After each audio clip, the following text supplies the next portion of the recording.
1857 का विद्रोह एक ज्वालामुखी था। भारत ने अंग्रेजी हुकूमत के खिलाफ पहली बार खुलकर आवाज उठाई, लेकिन इस क्रांति के बाद ब्रिटिश क्राउन ने भारत पर सीधा नियंत्रण कर लिया। अब शुरू हुआ एक ऐसा खेल जिसमें डिवाइड एंड रूल सिर्फ नीति नहीं, एक जहर था जो पूरे समाज में धीरे धीरे फैलाया गया। अंग्रेजों ने देखा, अगर हमें राज करना है तो इन लोगों को बांटना होगा, धर्म के नाम पर, भाषा के नाम पर, जाति के नाम पर। और यहीं से शुरू हुई हिंदू मुस्लिम दरारें, जो पहले कभी इतनी गहरी नहीं थीं।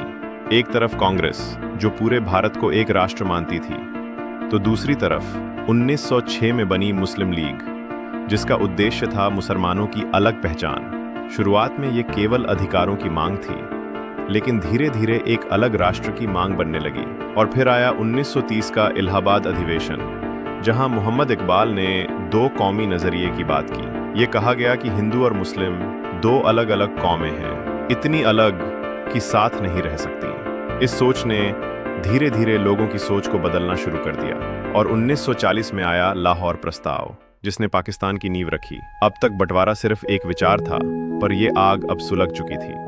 1946 आते आते अंग्रेजों को यह एहसास हो चुका था कि अब भारत में राज करना नामुमकिन है। ब्रिटेन की लेबर सरकार ने सत्ता हस्तांतरण का इरादा तो कर लिया, लेकिन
को चुनने की आजादी दी जाएगी, भारत या पाकिस्तान में जाने की। और फिर आया वो दिन 15 अगस्त 1947, जब भारत को आजादी मिली, लेकिन उसी पल पाकिस्तान भी बना।